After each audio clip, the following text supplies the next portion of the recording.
This Three Beards Media podcast is sponsored by Revelton Distilling Company. When Rob and Chrissy Taylor started following the Kentucky Bourbon Trail in 2012, they fell in love with not only bourbon, but the entire distilling process. Just 8 short years later, in 2020, Revelton Distilling Company was opened, offering an entire family of products including vodka, gin, whiskey, and Revelton Shine. Come visit the tasting room at 1400 West Clay Street in Osceola, Iowa, where you can sample one of their many spirits, including 4 gold medal winners. Can't make it to Osceola today? Not a problem, as you can pick some up at your local Hy-Vee or Fairway grocery stores. Follow Revelton Distilling on Twitter or Instagram at ReveltonDC or their website www.reveltondistilling.com. This Three Beards Media podcast may contain mature themes, and if you're not down with that, we got 3 words for you. Like the podcast. Nailed it! Would you like to sample some of my nuts?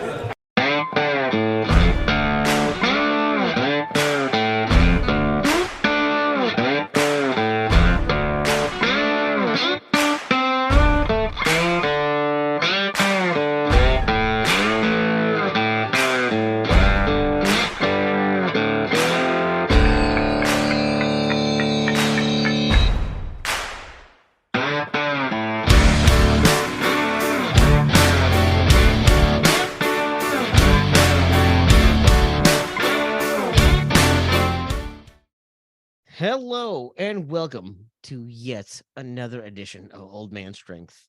I am Tim Johnson, joined as always by Chris Shipley. We are Old Man Strength, brought to you by Revelton Distilling Company. Chris, how are you doing today? You remember remember the episode we did, New Beginnings? I think it was like back in April. We may have to have another New Beginnings job episode here in a couple months. I don't know.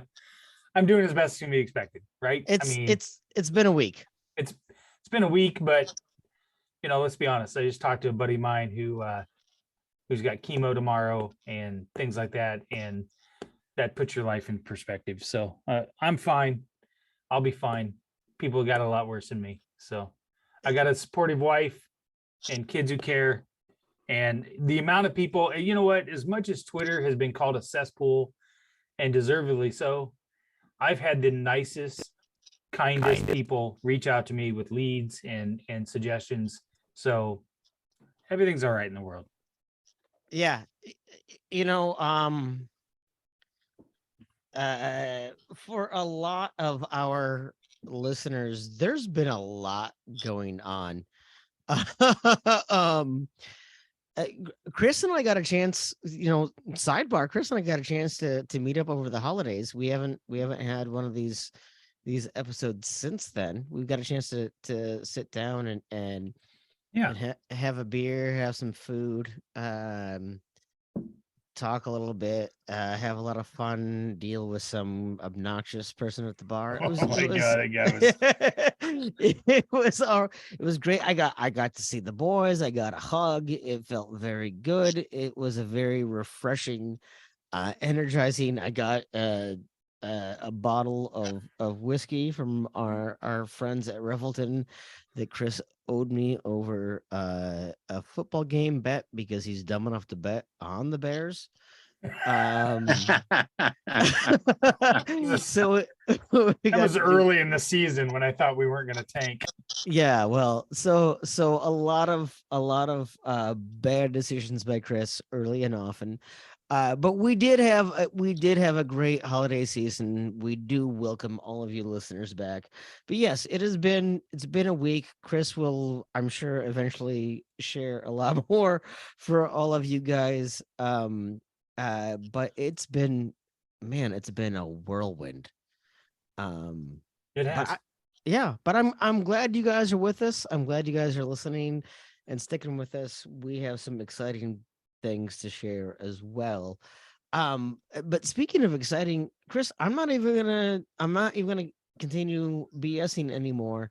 I want you to introduce our guest that's gonna kick off 2023 for us. Yeah, 2023 season 4. We made it 4 seasons. I can't believe that we haven't been canceled, although we run it. So I guess we're the only ones that would cancel it.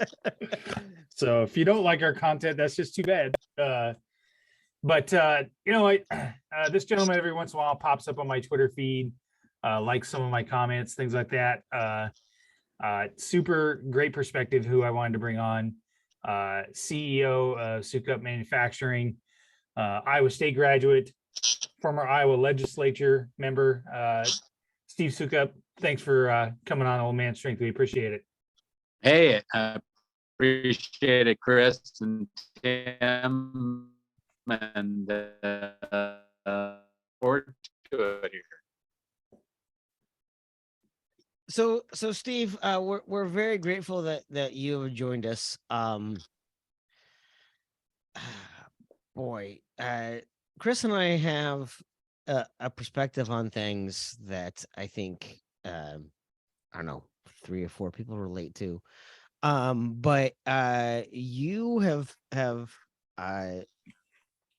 had, I think, a perspective not just on Iowa, certainly not just on Iowa State sports or Iowa State as a culture, but you've someone who has had an influence very broadly. So we appreciate what you have to share with us and our listeners. But are you prepared to talk with Chris and I about a little bit of everything we're going to talk about tonight? Absolutely, I'm game on everything. Love to talk about Iowa State. Love traveling.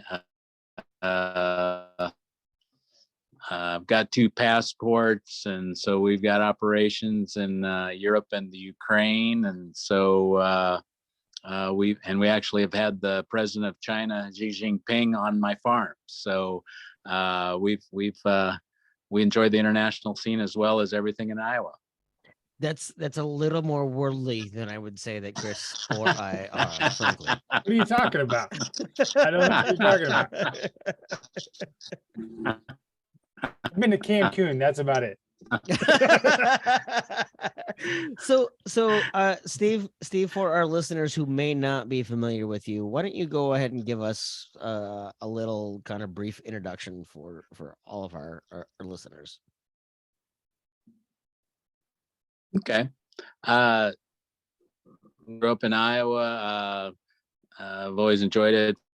4-H, enjoyed 4-H, was a page in the legislature. So that's what got me interested in a little bit of the politics and things. So I spent 4 months down in Des Moines as a page during the week and had a blast doing that. Met some good friends and still some friends down there currently that still hang around the legislature. Came back, went to Iowa State industrial engineering, and I always have enjoyed industrial engineering because you're making something, you're seeing product changes, and yet you're also having to work with the customer. Sales engineering is a part of that degree. Mm-hmm. And so it's like, okay, what can we do to help the customer? What's the long-term gain? You don't want a customer one time. Sort of our little mantra in our company now is the best thing that happens is a repeat customer, and that's what you want to keep happening. And so I enjoyed the industrial engineering. Met my wife at Iowa State across the street at the Tridal House, and so we've been going back to Ames a lot of weekends for football and basketball. We even did the Johnny Orr. We do a hog roast for Johnny Orr. My wife's dad was good friends with Johnny Orr, and so we'd roast a hog for Johnny and some of the basketball players before the season. And he had his entire garage lined up with golf clubs, all 3 sides of the garage, and so I need to have a story with each one of them. So anyway, so it was a blast. So Iowa State's been ingrained in our family throughout the whole stay, but seeing the changes in the last 10 years, just with the programs and everything. It's just been unreal. Yeah, so Chris and I both came of age during the Johnny era. We were lucky enough to have the Godfather John Malters on the podcast. And he might have done the best Johnny Orr impersonation that I think I've ever heard. Yeah. Obviously that man is a legend. But you've had your own impact on Iowa State and Iowa State sports for sure. Yeah, and one of those, when you mentioned Johnny, I mean, it was one of those things. One of the times we were at Johnny's, at his house, he goes, "Do you know what? I don't have a single blankety blank full court basketball practice facility, or a court that is actually regulation size on the university campus." I mean, we had what Bayer, and that was even before Lead and State Gym. State Gym. That was the one I was going for. Right. And right. They'd close off State Gym to let the basketball team practice, and yet there wasn't a. Well, you could dribble on State. You could dribble on State Gym. You just didn't know which direction the basketball was going to go when it hit the floorboards. Well, yeah, and there wasn't a court that was regulation, and so that was one of the things when we got involved with the new basketball complex. Is that's always what stuck with me, was that Johnny, they never had a regulation basketball court to play on, and then when and it was Jamie Pollard and Frank Nogel, and we did the tour, and they didn't have a locker room they could call their own. Yeah. Wow. They would move in and out of Hilton, and there wasn't a locker room. And so when Jamie said, "I'm going to build this practice or basketball complex, and the women's team's going to have exactly what the men's team have." So I mean, he always duplicated that, and that's just been so when we toured that, and it was just sort of brick and mortar at the time, or block and mortar, and it was just something that had to happen for our teams. And at that time, it was around the Fred Hoiberg and Greg McDermott times, when we were expecting things to be on the up and get the right things put together for our team, and so we enjoyed being a part of that.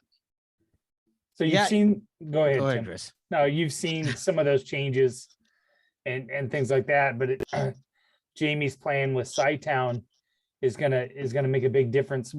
I'm curious what your feelings are on that, knowing that you may or may not be involved, but what are your feelings on Sci-Town and how that's going to look and play out?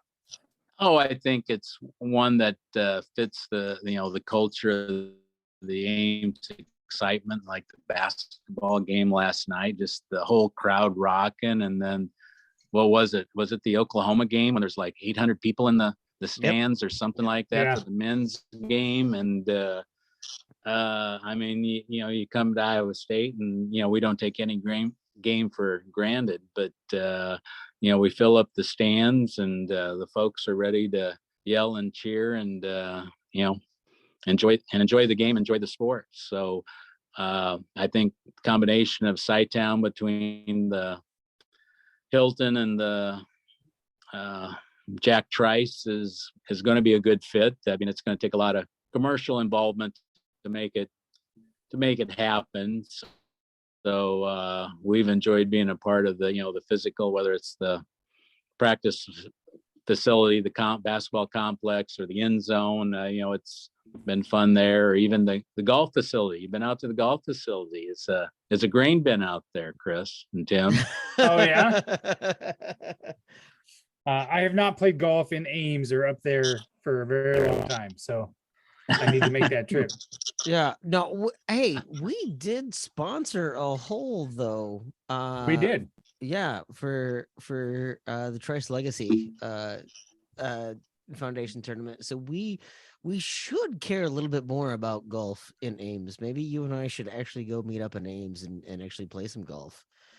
You're all right with that. Yeah. Just another thing I could beat at. So that sounds great. Oh no. It is. No, they've done a nice job. So I mean, they've got all the team sports. So Steve, like we talk a little bit on this pod. So Chris and I, grew up, like we said, coming of age through the Johnny Orr era, going to college when we transitioned from Walden to McCarney, and actually learning how to kind of be a grown-up program, right? Like a lot of the Iowa State program for a long time was frankly, not a big boy program, but like we've had a lot of these things. And I used to work with a gentleman who when he was at the University of Minnesota literally had to turn on the lights just so the Gopher men's basketball team could practice. Like they didn't have someone else to even do that. They still don't have the facilities that Iowa State has. Okay. Right. Honestly, I'm in a giant metropolitan area, and the Gophers still don't have the facilities that Iowa State has. So what has it been like for someone like you to watch the nascency of Iowa State sports coming into the 21st century to where they're at today? What has that been like to be a part of seeing that change and grow? Well, it's been a great progress. Usually try and stop by the complex like about once a year just to say hi to the coach and see some of the team and things like that. And the locker room, the rec area with the pool table, and they got all the snackables. They've got the little stadium seating theater that they can do the team meeting. And I don't know what some of the other universities have, but it's one that we've got everything somebody needs to be able to be competitive. And I think looking at both our sports, whether it's basketball or football, I mean, everybody's goal is to go to the pros. And you look at basketball and go through the list that we've got on the pros, Therese Halliburton, should be, he should be all pro or whatever. If he's not an all-star this year, I don't know. Yeah. And they're the ones making their names for him, or Horton out in LA. I haven't tracked lately how he's been doing, but I mean, we're making an impact throughout the league there. And then football, I mean, you got did we have 10 guys that have played on the NFL this year, or it's somewhere around there? And I mean, that's everybody just give me the shot, and our coaches are providing that for our athletes. And so I think that's what they can sell. And then when you come to a stadium, whoever wants to, somebody jumps off to the SEC, great. But when you don't have anybody in your stands, that's like for all of us, money's nice, but at some point you want it's a portion of everything. And and I know we'll probably get into that NIL, but that's a whole game changer that we're probably 3-5 years away from really knowing what's happened with the sport. So yeah, it's a question that I wanted to ask you. But speaking of football, raise your hand if you really thought that at some point in your life 2 Iowa State rookies would be voted rookies of the year in the same rookies of the week in the same year. I mean, we might have the 2 best offensive rookies out there, and Breece Hall and Brock Purdy. It's Brock Purdy is the story of the league right now. It's crazy, and it couldn't have happened to a better kid, honestly. I mean, level-headed and humble, and I think the kid's going to handle it right. So that's got to be nice to see. Yeah, no, that's for the Purdy family, and the way they embraced Iowa State, and then getting the perfect situation, which I'm sure pro sports, there's a lot of those breaks, but he sees the opportunity and he was ready to. So that's what all puts it in place. So that'll be fun watching the 49ers. It's been a while since I cheered for them, but I know. Well, they're coming out of the woodwork. Well, yeah. So we got between the Vikings, and then we've been following Alan Lazard and the Packers. Right. So anyway, we've had a lot. Everybody's had somebody to chase, and as we say, there's still a chance. So. Yeah, I saw that Reagan t-shirts that out of Des Moines there had a shirt that said, "I'm not really a 49ers fan, but I cheer for Purdy and Kittle." I think there's been something about Purdy and Kittle there that you talk about how divided this country is, Democrat, Republican, anything. I mean, Chris, from our era of East Coast, West Coast rappers, like literally the only thing that is bringing people together right now in the state of Iowa is Purdy and Kittle, and it's very beautiful to see, because it doesn't matter if you hate or love the other team, you get to root for what is going on, right?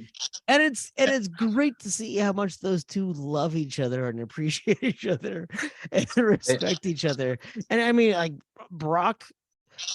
George Kittle is making Brock's season. Like, oh yeah, you don't have Brock Purdy without George Kittle, and and you don't have George Kittle's like rejuvenation of his career. Like he has had more touchdowns in the last 3 games of the Brock Purdy than he had with Jimmy Garoppolo or Trey Lance all season long before Brock came along.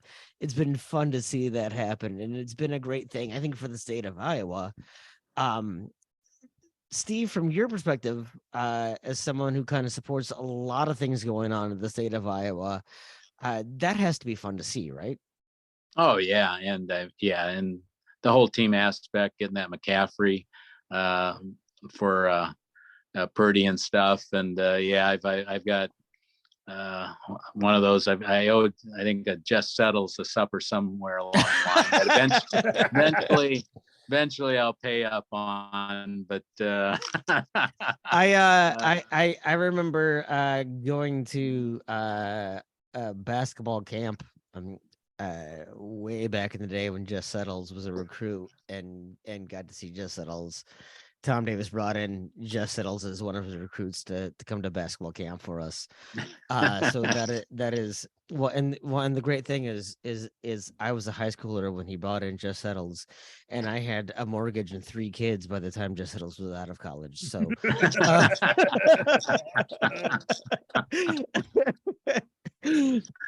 but no, so Steve, you've had an impact on Iowa State sports, obviously. But you mentioned your pedigree of meeting your wife at Iowa State. Tell us a little bit about what that means, and how you and your family and everything have been part of the Iowa State family, but what it's meant to be able to give back to that Iowa State family as well. Oh, well, it's one you get lifelong friends. I mean, one of my my best man at my wedding and friends, he worked at Rockwell International, another industrial engineer, and back in 1976, we're talking about GPS, that they were working on this system for railroads.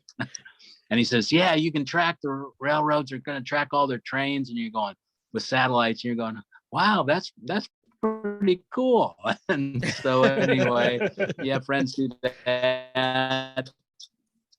One of our other good friends, he was an exchange student from Italy, and I just got off the phone before I jumped on with you guys. He has a project he's working on between his manufacturer in Italy and one of the companies he works with in the States, a special project that he's a good metal manufacturer for. And so we've been longtime friends. We actually, he was from Turin, Italy, and so we saw the Shroud of Turin over there when I was in college. Went and visited him for a summer, and so it's you just develop lifelong friends. I've got a couple others that we're going to get on a catamaran here in a few weeks and do some Bahamas sailing. And so it's, the friends you meet at Iowa State are just genuine, and they're lifelong. And so it's ones and my wife, met at Iowa State, and we've 3 children. And so anyway, and they've all gone to Iowa State. One of them, I have to say never. They went to Iowa Law School, but they recovered well, and so we're all yeah, I know. I we're mean, all good. I understand. There's some no. My folks met at Iowa State. My folks had 3 kids. We all went to Iowa State. When I was actually, I was thinking about this the other day. When I was a freshman at Iowa State, both my sisters were at Iowa State. Both their husbands were at Iowa State. My dad was getting his 2nd degree from Iowa State. So in the 5 of us in our family, to my sisters and my parents, we have 7 degrees from Iowa State. And at one point, 4 out of the 5 of us were getting a degree from Iowa State. We never got on the field as one of those Cyclone Family of the Years. I gotta say, no one ever recognized how many tens of thousands of dollars were going to the university. I was just gonna say, there's no Johnson End Zone Club. There is the North End Zone Club. There should be a Johnson End Zone Club. There should be at least a Tim Johnson disappointed drinking on the sidelines club.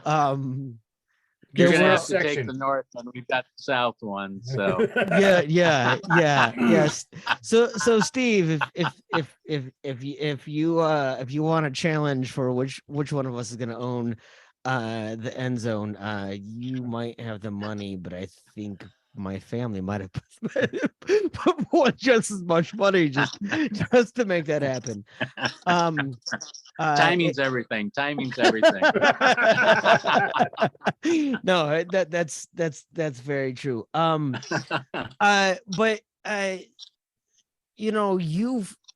we've talked a lot, like we mentioned earlier, that we've had Dan McCarney on this podcast, and we've had Bill Fennelly on this podcast. We've had Jimmy Pollard on this podcast. We've had John Walters on this podcast. We've had a lot of people that have seen a lot of things happen over the course of 20, 30 years in Iowa State athletics. You obviously have kept your ear to the wall of Iowa State athletics and Iowa State just goings on over those years. What do you think has been has been kind of the most revelatory things that have happened over that time?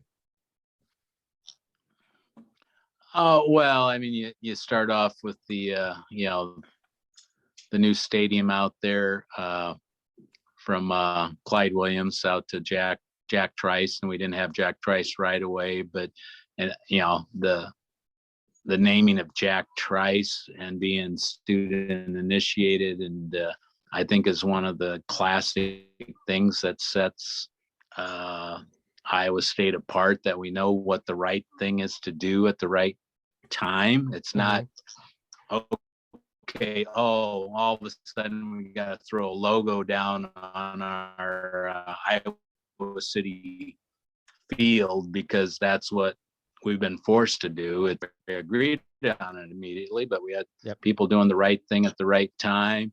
And, it's one of those. Jamie Pollard has been the institutional change, that he has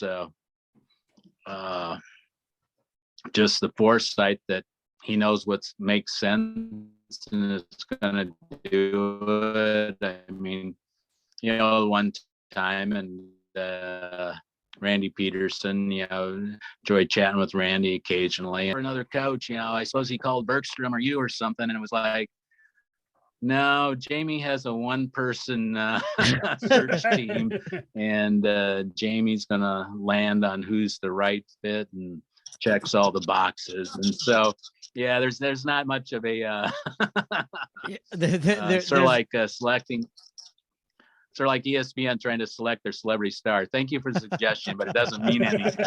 So, and that's what, and we've had good coaches, and you can't control everything. But I mean, getting TJ back, I mean, last night, and Chris and I was chatting earlier on that. I mean, Hilton Coliseum was, I thought, electric, or just end of the game. But just everybody watched the players, and that, mentioning Randy, he came over and said, hey, these guys are having fun. And, TJ's intense, but he knows to let the team have fun together. And that's what's going to develop. And, that's what's going to happen with football, or as we get into that, the recruiting class that Matt's put together is fantastic. And then basketball. And I mean, we're at a real stage of we can go to the next level. It's been one of those things, I guess, for me, because like, I won't say that I have agreed with every decision that has happened. Certainly. Oh, the student section. Come on, Tim. No. I no, Steve. I love Steve, that you immediately knew where I was going to jump there. I love because I do like there's a challenge. So listening to that game on TV last night, it was amazing to hear Hilton rocking as much as it was. I certainly remember back in the 90s when I was in college and listening to the way things were rocking, and like, those, like, Marcus Pfizer is on our podcast network, and has his own podcast. Yeah, remembering all of that time. The last time I remember Hilton being like just absolutely crazy insane, I was lucky enough to be at that Oklahoma State game when Naz hit the long three to tie the game, and Monty hit the long three to win the game. This is like you could feel that in like your kidneys, like that type of thing.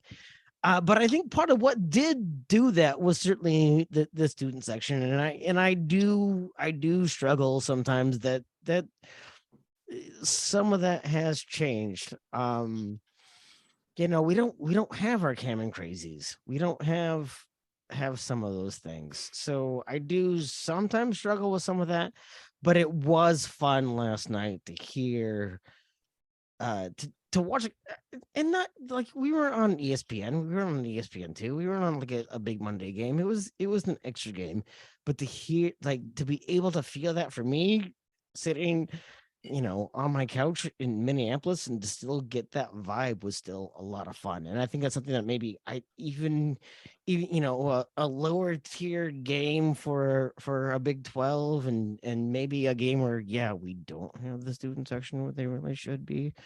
My nephews that are Iowa State would really wish they could be there, but it was exciting to hear a very palpable student section.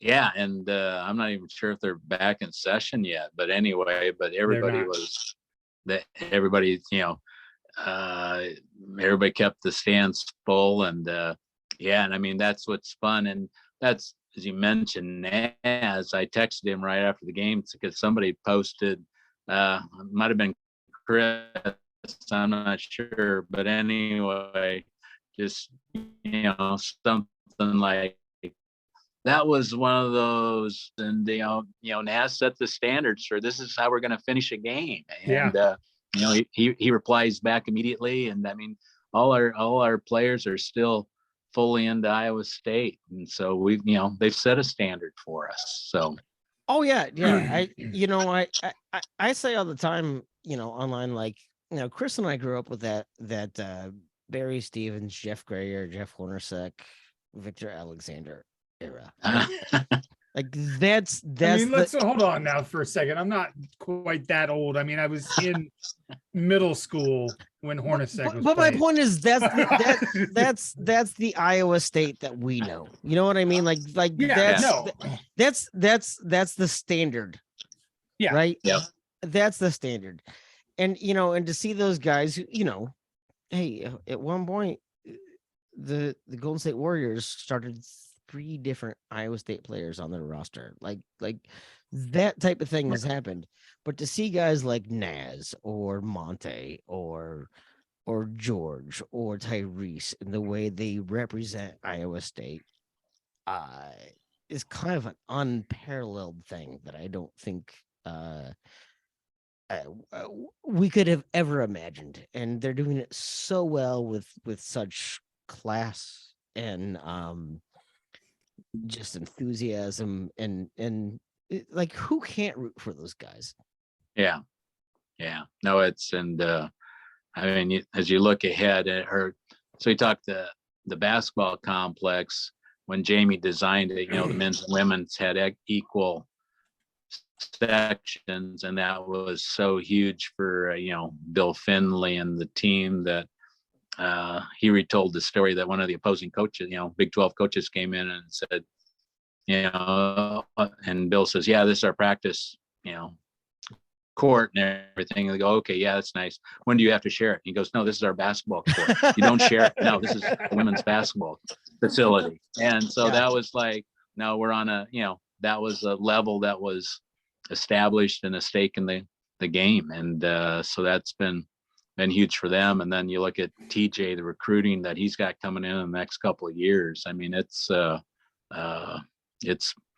great. And I understand a few of the seniors don't know what, we got a bunch of seniors on the team, but I think there's a few that come back next year. One of the guys said last night, or, just because they're listed as a senior doesn't mean that their playing days are over.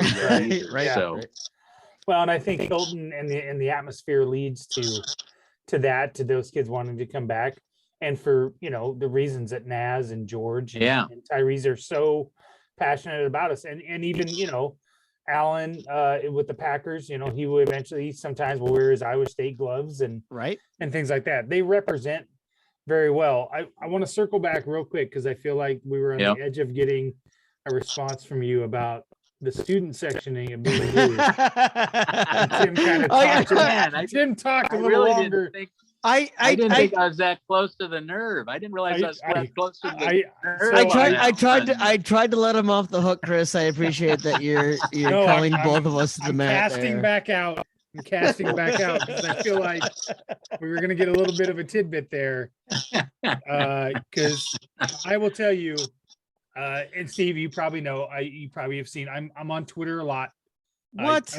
I wouldn't say that I have the pulse of the Iowa State fans, but I will say that the overall theme, and I've been in the end zone, I've been in the stadium. It is not the same thing where they've moved those students in the football stadium. And I have seen a lot of people comment, it looks different in Hilton. And I would argue Hilton has a bigger impact than football, frankly. Yeah, well, I don't know about that because I was at home games and it was hard. I can remember the student section being right next to the band and the band and the students interacting so much that it's almost, they're so far separated now that it okay. Yeah. So regardless of football, basketball, whatever, what is the proximity that football or that the student should have for football, basketball, volleyball for that? You know what I mean? Like what role should the students be playing in college sports? Well, I go back to the open days of seating at the football stadium for the student section. That was, you talk about a stampede and enthusiasm. That was, quite the classic case back then. I remember charging for a seat just to be able to get to sit down. Yeah, for sure. Yeah. So that was a good way to kind of deflect the answer, but I think Chris did have an answer. Should the students be closer? Oh, I mean, they've always had a strong impact, and I'm not sure. I obviously, again, it wasn't, it was sort of decided how it should happen, but yeah, the student section, you hate changing the mojo. And so that, I think, what you're sort of tackling there is that some of the mojo was changed, and we have to figure out how to get more of that impact back. And the entrance into the stadium by the players or by the opposing players, I think that has some of those juices that get flowing for the game and sets the tone. So uh, so yeah, they might put it back on. It's one of my sayings is never say never. So anyway, it could still happen. Okay. Okay, well, that's all we wanted to know. All right. Well, so this is actually probably a perfect time to take a break here. We just had a politician give us a very political answer to a controversial question.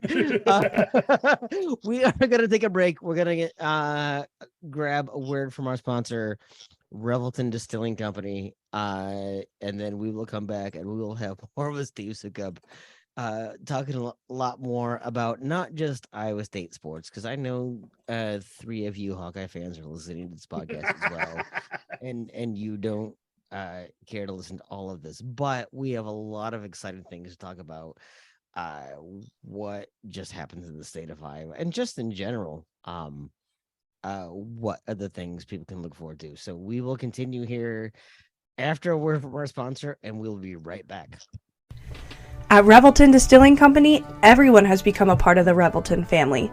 From the Taylors and their daughter who helped perfect their award-winning gins, to the team who installed Lucy, our 33-foot-tall custom-made still, right down to the local farms that provide our coveted corn, and even the cows on those farms who consume our mash byproduct.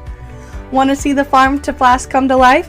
Now you can tour Lucy and find out where we take Iowa's harvest and transform it into our finest spirits. Choose between a 45-minute tour or find out even more by scheduling a VIP behind-the-scenes tour to get the taste of the full Revelton experience.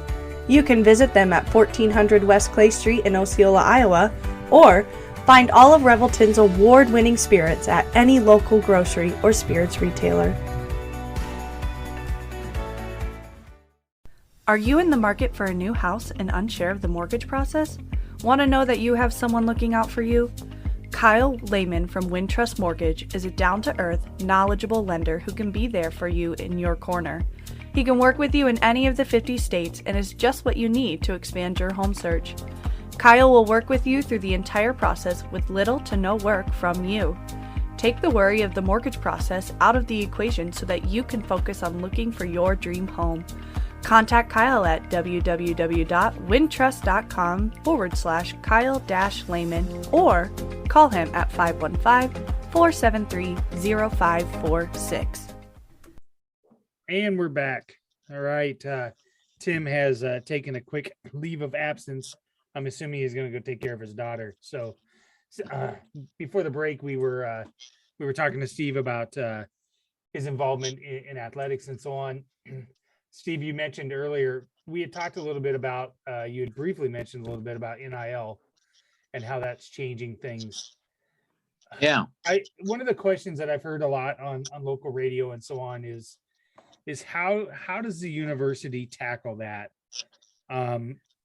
There's only so many dollars to go around, right?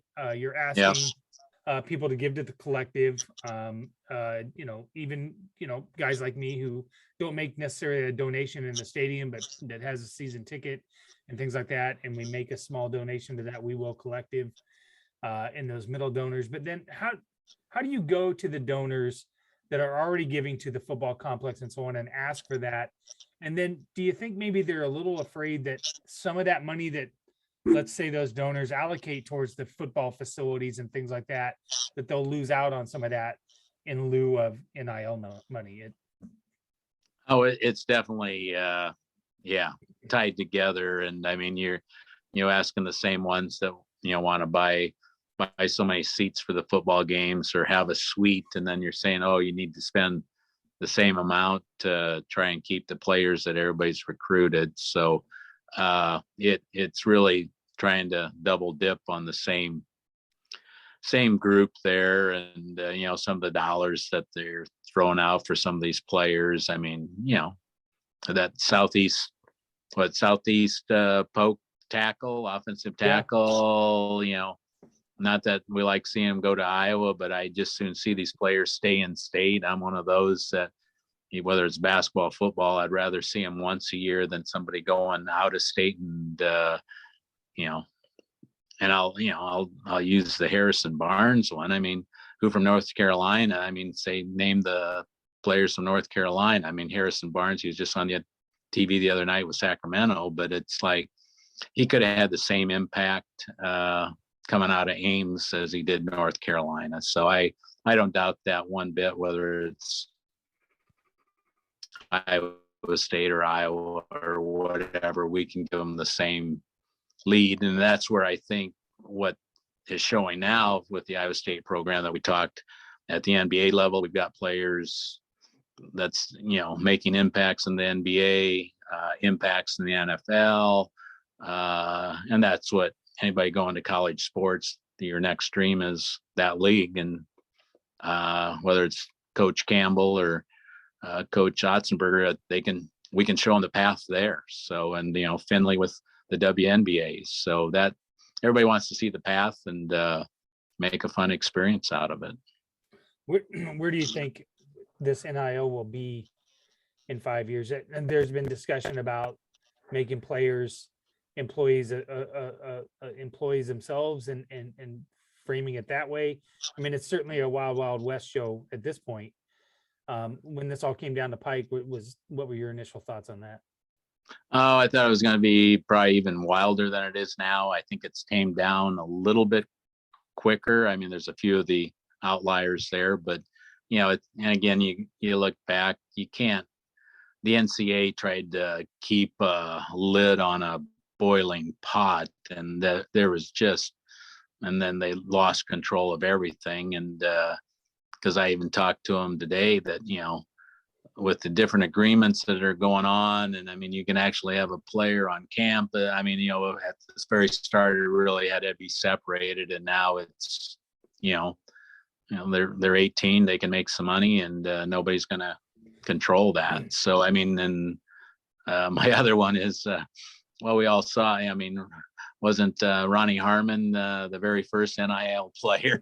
that is a very Steve, I very much appreciate that you said that. I don't want to technically acknowledge that, but that was absolutely a very, very, very fair.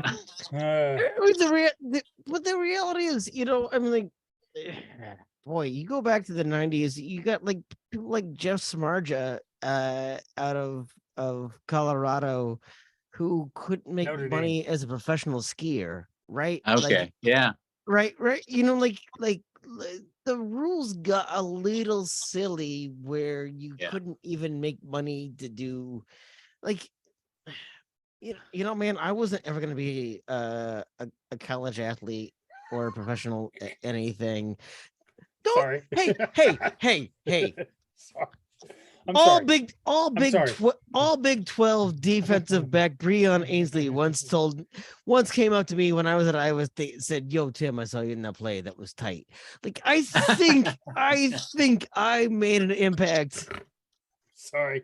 I took classes with Paul Shirley and Marcus Pfizer, and they all went, "Yeah, nerd, take my notes." But still, the point is, the reality is, though, with Marcus. I'm going to check with Marcus now to see if that was actually what he said. Marcus doesn't even remember our names, and he works with us every single day. But no.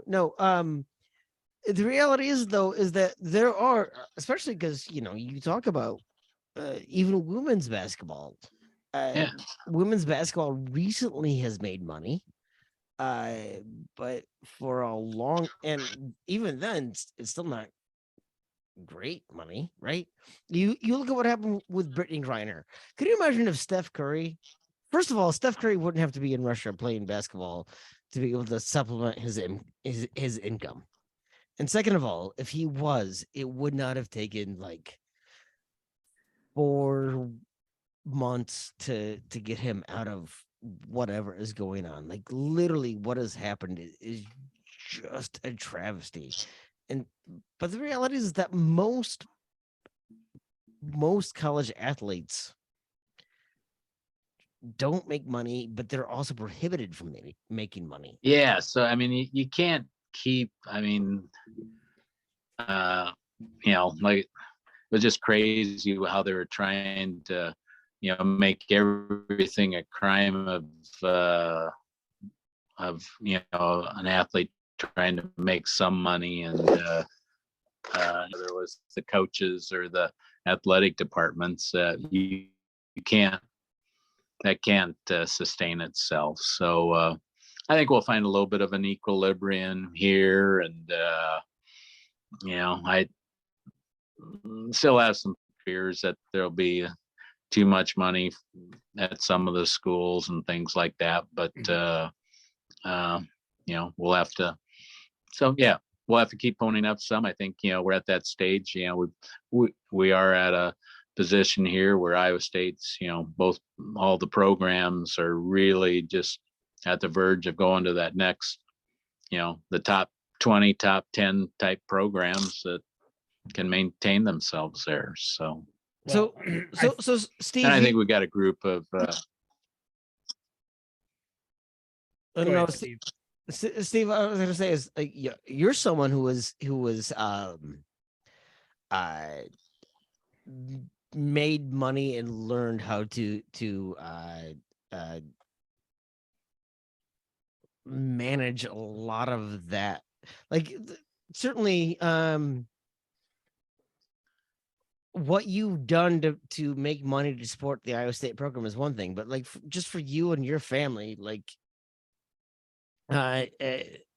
it's not a nuanced thing, I guess I would say. Yeah, no, we've always enjoyed it. I mean, it's one that we've always felt being a part of it. One time my folks, when they started out, we joined the Order of the Now, and my brother and I were actually members of it. So anyway, and then one of the other little bit first ones was the Student Success Center. Across from Maple Willow Larch, there was one of the the programs to establish the programs for the athletes. And I don't know if you ever noticed the tile roof up on top. Yeah. We helped sort of with the design process with that. They approached us, and I says, well, that sure is a plain black asphalt roof you have on it. It needs a roof tile, because I always loved the armory and the roof tile. And I said they need to have a colored tile on it. And the foundation director about fell over because he thought I wanted to put Psy up there or something. And I think it was Which would have been awesome, by the way. Which would have been awesome. But again, Vicky and I had been over in France, in Dijon, France, and that's their style of roofs, is a patterned clay tile. And the foundation director told Joffrey, "Oh, this is crazy. They want to put a patterned tile or something up there." And he goes, "Oh yeah, I've been there. That's really cool. I think we should do it." And then Warren Madden, you mean the clay tile will last for 100 years? Oh yeah, that's a good investment. So that's, if you check out the Student Success Center, that's sort of our design up there. So anyway, and so we like having a little bit of fingerprints on it and a little bit of impact. So anyway, that fits our mode. Awesome. I kind of would like to switch gears a little bit, and we won't keep you too much longer. We know you're super busy, but you took over as CEO and president in 2020. What, in February, I think, of 2020? Yep. And then COVID hits. How did that? Boy, how did that? How did that affect? Maybe what some of your plans were when you're taking it, and what How did you handle that? I guess is the best way. It was an elegant way, Chris. I Well, appreciate it. Well, looking back, that time, I was always excited. I've always enjoyed the manufacturing stuff, but at that time, COVID hits. They tell you you're going to need to shut down your plants. Steel prices then triple in price is the other part of it, and then you can't find any workers, and then the supply chain falls apart. And so there were some challenges. We've got a great team here. We've actually, it's, you don't like the rhetoric, but sometimes when challenges present themselves, you do your best. And our team pulled together, and we've had two of our best years ever of just, taking those challenges. But then, fortunately for the ag industry, it's been a strong industry, and we were able to respond to it. And so it's been fun at one of our facilities in Manly, one of those exits as you come down from Minneapolis, Tim. Manly's sort of known as the railroad town in North Iowa. So, we've actually got a manufacturer. I actually have an uncle who lives in Manly. My mom grew up in Grafton, Iowa, a town of 40 people. She was a St. Ansgar Saint. My cousin went to the Kensett Manly School District. I am very familiar with Manly. Yeah. And we've got a steel center there, and we wouldn't have been able to survive without having 80% of our steel comes in by rail. And we actually have railroad tracks going through the middle of our building that the locomotive goes through, and we unload the steel cars from the steel mills that we get direct throughout the US. And so, it's just doing things like that we didn't plan that, steel was going to be tough to get in the last 3 years, but we did that 6 years ago. So we've been a little bit fortunate to take a look ahead and have a few initiatives and say, hey, this makes sense. Let's go ahead and do it. And so that's how we've done a little bit with our manufacturing and the safety homes that's, been distributed throughout the world, and helping a few of our friends over in Ukraine as well. So I visited a number of times over there, and so have it's one of those that you enjoy being able to make a positive impact where you land. Yeah, Steve, that was actually a question I wanted to ask. Because you mentioned having an influence in Ukraine, and not that Chris and I are a political forward podcast, but certainly it's not, the geopolitics aside, that's a kind of a big deal.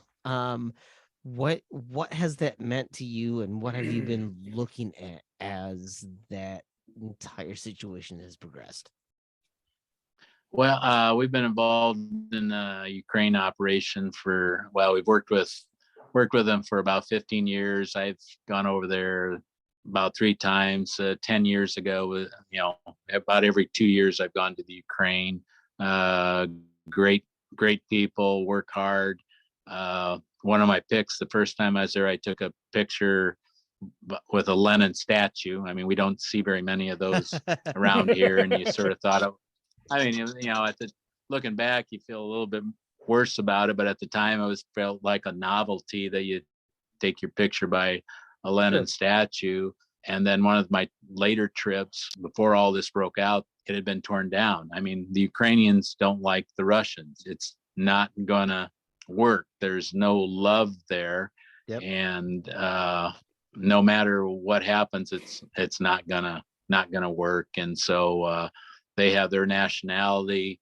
There's churches in every community. We sort of have this, but they have a non-religion type attitude, but they're all baptized. They all have churches in the community, and the Ukraine is their nationality, period. And so it's and for us, just for our side, Ukraine's the largest breadbasket in Europe. So, I mean, it's one of those when you have that many tillable acres, we want to be a part of that economy over there. And so we've got that operation. Then we got one in Denmark that's also been a very nice facility for our Western Europe operations. And they actually brought 30 of their employees over for the Vikings Packers game at the start of the season here. So we gave them some real skulls. So so you wanted them to be disappointed in a lot of ways. That's fine.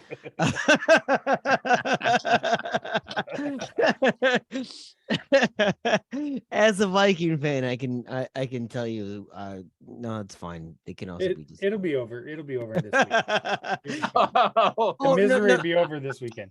No, that's fine, Chris. Could you tell me what playoff game your team is in? Yeah, it'll be the Super Bowl next year. The season's over. I can start pulling out all my Bears stuff and start wearing it. It's a whole new season now. Number one pick. I'm sure we won't mess that up. No, Steve.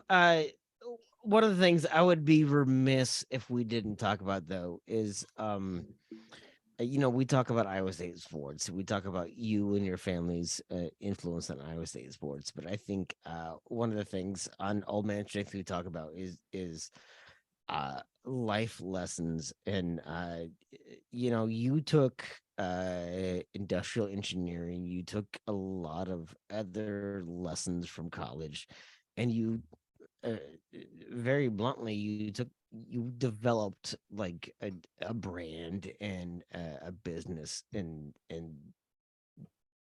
developed a company and building things. What do you think is something that if you were to impart one word of wisdom to our listeners, what would that be? Oh, adventure. I each day, I mean, you can make each day an adventure. There's always something out there to grab. I mean, I was going to try and stay away from the other nerve of Chris's between being student sections, but politics. But one of the guys I sat beside in the early days at Jack Trice Stadium was Jerry Crawford, who's one of the directors, Democrat Party. And I was gonna say one of your legislator partners. Yeah, and Jerry's throughout the Democrat Party, but I've gotten to know him, and then got friends. And I mean, you can be genuine about how you work with people, and so got involved with Jerry and his Donegal and the horse scene. And so last year we got Jerry and put together the team there and won the Belmont, and has ran in the Derby a number of years. And so it's just whether it's not, and somebody else sort of put it, it's not who it's you take the opportunities to get to know. And it's sort of like today. I mean, today, Tim, Chris, you have some of the Twitter stuff that, hey, I agree, and that you go, oh, whoa, I'm not gonna. Where do we go with that one? But I mean, it's one of those that we can be on the same page most of the time, and so it's I would never, and I've loved being on the same, literally and figuratively being on the same track as Jerry Crawford. So it's been fun. Yeah. Steve, the world would be a really boring place if everybody agreed on everything. One of my best friends, who is a sponsor of this podcast, is a friend of yours as well, Rob Taylor. Oh yeah. Rob, I grew up with Rob. We went to school together in high school.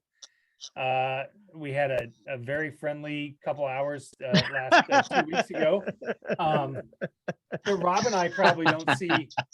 No, in all seriousness, Rob and I probably don't see eye to eye on some politics. But none of that matters, right? Because I know Rob's a good person and a good man, and he knows I am. And at some point, we'll agree in a different area and work towards that. So same thing, with you and I maybe we do or don't see eye to eye on certain things, and that's okay. I think, and that was one of the things I kind of wanted to touch on is that kind of has gone away, right? People that may disagree on different sides of the aisle can still get along and can still work together and can still make accomplishments. And it just seems like the fringe portions are now taking so far hold that's getting lost. Yeah, and that's and as you mentioned, Rob and Christine, just fun watching them take the Revelton to a whole nother level, and a passion that they have. And so that, I mean, it's even being on the outside of it, it's been fun watching their success and their enjoyment and making their brand stick out there. But and that's where the primary system, I'm not, sets itself up for that. I'm a huge person for term limits for anybody. I think it needs to be long enough. I'm not one of these like forced. It's like 18. I don't care how long it is, but just at some point there needs to be term limits. I think would be the best thing for both parties. And then one of the things in the Iowa legislature, which just got kicked off this week, and we'll be watching it a little bit, but in the legislature, all the parties were all mixed together. You picked your seats, but you would be mixed in. You might have a Democrat behind you or beside you, and another Republican there, and you develop some things. There was a basketball league, Wednesday night basketball league. One of the lobbyists puts it together, but you get 20 people to show up, like Tom Miller, the former AG, or a few others that you might not normally mix with. And so there was mixers like that where I think at the new level, I'm not sure on the state level whether there's much like for that going on, and nationally it's just so polarized that there's nothing close to a neutral on it. I mean, I think certainly someone like you who has obviously a lot of influence, right? Do you still feel, though, even though you're out of politics, that you have I don't even want to say no, I'm going to say this. Do you feel like you have an obligation? Is that fair? Okay. I've never taken it that way. I still have an interest. I mean, I still have a genuine interest in politics, and I mean, your kids, do your kids kind of take some of that too? Yeah, somewhat. So so they do, but it's like I'm actually on the Harkin Institute board, so gotten to be I mentioned Jerry Crawford, but friends with Tom and Ruth Harkin. So anyway, I mean, and we've all done the political ads and things like that, but you find out genuine people and want the best things too, and things like that. So that's where you have to sort of break down a few of the things and get to the individual level. So it was like President George W. Bush did an event over in Cedar Rapids for the Herbert Hoover Library over there, and they're a huge crowd, 1,000 people there. President of U of I was there, and all the Congress people, and I invited Tom Harkin because George Sr. and Tom did the Disabilities Act, which has been probably one of the most profound laws that's really had a just positive impact top to bottom, and that was a bipartisan, and so it's fun seeing them do with George W. a little interaction on that, and so it was a nice mix. Yeah, Steve, as someone who grew up in Eastern Iowa, and I had to acknowledge Herbert Hoover's legacy, I had to play Hoover ball, where we had to throw a medicine ball over a volleyball net. So at least once an episode, we have this Podunk Town story that Tim has. Because it's terrible, and no matter how many times we have these brilliant former legislators in the state of Iowa, like Steve. Like I've never heard a 7-person Hoover ball before. Oh, Hoover ball! It's the because worst it was thing. from a tiny little town.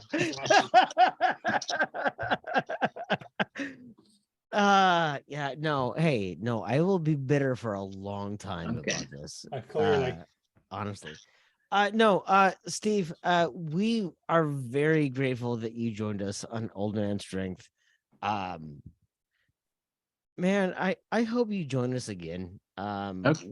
We're very happy that you could share a little bit about frankly everything. I feel like we didn't even scratch the surface of everything that you could share with us. But it was a lot of fun.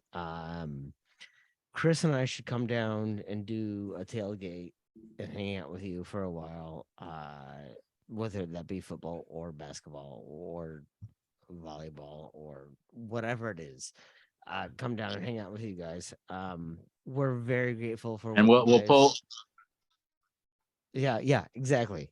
we'll pull Rob into it, and yeah, that'd be perfect. That'd work. So Yeah, if we could get Rob in there, oh boy. yeah. Forget that. I shouldn't even give Rob that credit, frankly. I know he's listening, but still, Rob, Also paying no. the bills. We should give him a lot of credit. You're not very good. That's why you're not on the business side of stuff, Tim. That's why you're not allowed on the business side of stuff. No. Steve, thank you very much. We appreciate everything you have. Is there anything like any type of thing you would like to share with our listeners? Oh, I'm excited for we've got a lot of strengths going on in the state of Iowa, and I'm truly excited for the Cyclone Nation the next few years. We've really got things teed up nicely, and so I think things are really gonna come together, and it'll be a great run. We got great leaders at Iowa State, and good supporters. I mean, it's and you'd sort of mentioned that there's a good band of them, whether it's Steve Bergstrom, Richard Stark. Enjoy hanging with those guys, and so it's they set the standard out there, so it's nice to, and they're genuine about it. So, and Denny Elbaugh and the all the crew, like Jason Louch, and so guys anyway, like so Bergie it's make me smile. Yeah, absolutely. Bergie makes me smile. What a great just ambassador. Yeah, absolutely. Yeah. All right. Steve, Well, I just want to jump in with we have one little thing that I want to do. Steph Copley, who was on our podcast, I don't know if you know who Steph Copley is. She went on a rant at one point during our podcast and said that Tim and I had to shut the fuck up and just let her talk. So we decided to make that a segment, and we encourage our listeners to go donate to the Young Women's Resource Center in honor of Steph. Hey everybody, it's Steph Copley, the woman behind the STFU segment on the Old Man Strength podcast. When I told the guys I wanted to sponsor this segment, they recommended that I make a charitable donation instead, so that's what I did. I chose the Young Women's Resource Center in Des Moines, Iowa. They're a nonprofit that supports, educates, and advocates for girls and young women ages 10 to 24. Their whole goal is to make sure that these young women become strong, self-confident, and successful. And if you know me at all, you know that aligns with my goals as well. If you're interested and would like to donate, check them out at ywrc.org and donate today. And remember, don't forget to STFU and listen every once in a while. Thanks. So before we let you go, Tim and I are gonna shut the fuck up and just let you say whatever you want. The last time we did this, Andrew Downs came on and shit talked the Cyclone. So if you want to shit talk the Hawkeyes, you go right ahead.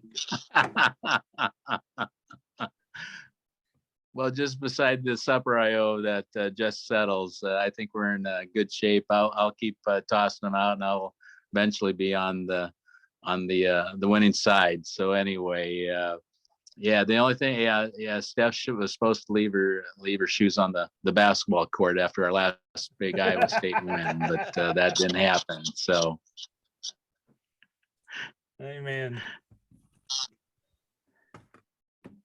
Steve, we are very grateful that you came on this podcast. I feel Hey, like enjoyed it tremendously, Tim and Chris. So yeah, we'll have you back because I feel like we only scratched the surface on the things that we want to talk about. So very grateful that you were a part of this.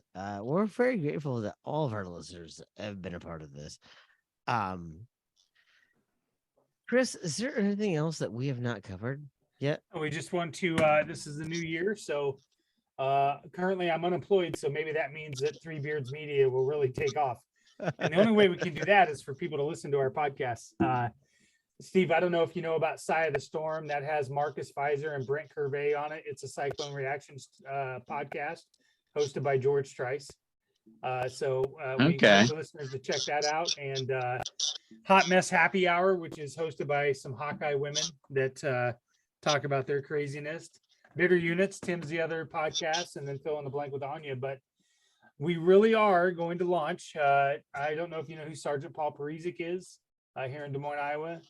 Him and his wife, and in partnership with the Des Moines Police Department, we're going to be launching Inside the Tape, which is a cold case podcast for local Des Moines stories, solved cases, and things like that. So we've really got a lot of great things oh wow. launching here, and we just hope that everybody continues to listen. So, Well, you give them a great forum to do it. So well, thank you. Great banter. Well, Steve, man, we are very grateful that you came on Old Man Strength. You're one of those people that I know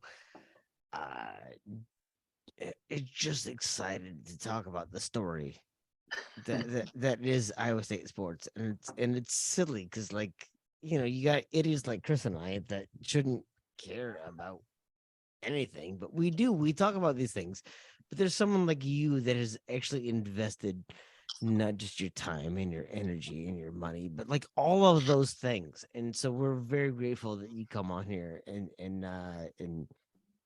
just listen to like us two idiots do this thing. But we're very grateful. It's all part of the adventure. Love it. Absolutely. Well, listener, Right. once again, you have spent way too much time listening to the handsomest podcaster known as Tim, as well as Chris Shipley, who's also present. That's okay. No, we are very thankful that you guys are listening to Old Man Strength. We are very, very grateful to our host, Steve Sukup, who has a lot more wisdom than we could ever hope to extract over this last hour. So thank you very much for listening to this. We hope you check out Revelton and all of our guests, and we will see you guys next time.